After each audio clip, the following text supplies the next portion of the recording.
এজন্য আমার বন্ধুরা, বাবা যারা মৃত্যু আমাদেরকে ধরবে একদিন, মৃত্যু থেকে আমরা পালাতে পারবো না। এই যে মৃত্যুটা যখন আসবে, একই মুহূর্তে যদি মৃত্যুটা চলে আসে, মনে করে মৃত্যুটা চলে আসলো, মৃত্যুটা আসার পরে কিন্তু আমরা বাঁচতে পারবো না। কথা বলেন, বাঁচতে পারবো কি? বাঁচতে পারবো না। হায় রে বিবি বাল বাচ্চা রেখে এসেছি, হায় রে সম্পত্তি আমি রেখে এসেছি, হায় রে টাকা পয়সা আমি দুনিয়ার বুকে রেখে এসেছি। আপনি যখন মারা যাবেন, সাহাবীরা ডাক দিয়ে বলে, রাসূলুল্লাহ, হাবিব আল্লাহ, নবী গো, জাহান্নামে যারা যাবেন, যারা বেঈমান হয়ে মৃত্যুবরণ করবে, নবী গো জানতে চাই তাদের মৃত্যুর আযাবটা কত বড় ভয়ঙ্কর হবে। আল্লাহর হাবিব ডাক দিয়ে বলে, ও আমার সাহাবী, ও আমার সাহাবীরা শুনে নাও গো, একজন বেঈমানের মৃত্যুটা কত বড় ভয়ঙ্কর হবে।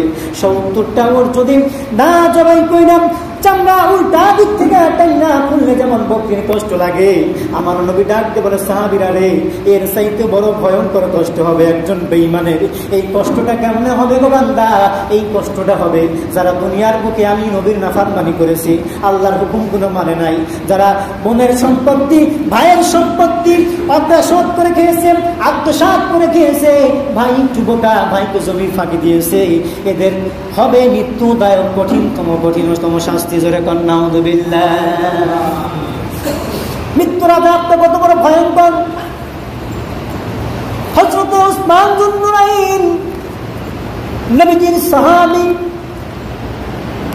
এবার নবীজির সাহাবী হযরত উসমান যুন নুরাইন কবরের পাশে যখন হাঁটে, চোখের পানি ফেলায়া ফেলায়া কান্দে। বললে তো আপনি এত কান্দেন না, অথচ আপনি যখন কবরের পাশে দাঁড়ান আপনার চক্ষু বেয়ে বেয়ে জল পড়ে কেন? এবার উসমান যুন নুরাইন ডাক দিয়ে বলে, এর বুকের জিন্দেগি আর আখিরাতের জিন্দেগিটা এক নয়। কবরের জিন্দেগিটা হবে এমন, কবরের আখিরাতের প্রথম মঞ্জিলটাই হবে কবর। আর এই কবরে যদি আমি থেকে যাই, অন্যান্য জায়গায়ও থেকে যাব। ও আমার সাহাবীরা রে, এই কবরের মধ্যে যে ভয়ঙ্করতম আযাব হয়, এই কবরের মধ্যে যদি আযাব হয়, দুনিয়ার বুকে যদি আমার বাড়িতে আগুন লাগে, আমার ঘরে যদি আগুন লাগে, পাড়া প্রতিবেশী এসে সাহায্য করবে। এই কিন্তু কবরের মধ্যে যদি আযাব হয়, দুনিয়ার কোনো মানুষ দেখার মতো আসবে না। কথা কোন ঠিক কিনা?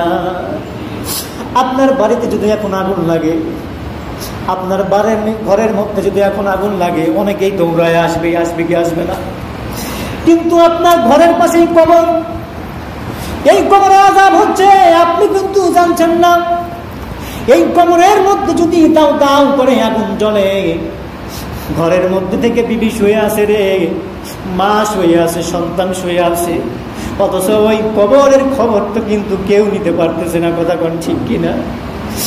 এই জন্য আমার নবীজি বলেছেন, তারাক্তু ফীকুম আমরাইনি লান তাদিল্লু মা তামাসসাকুহুম বিকিতাবিল্লাহি ওয়া সুন্নাতি রাসূলিল্লাহ। এ আমার সাহাবীরা রে, দুনিয়ার বুকে আমি হয়তো থাকবো না, কিন্তু আমি দুইটা জিনিস রেখে যাবো। জোরে বলেন কয়টা? আর একটু জোরে বলেন কয়টা জিনিস? দুইটা জিনিস রেখে যাবো সাহাবী।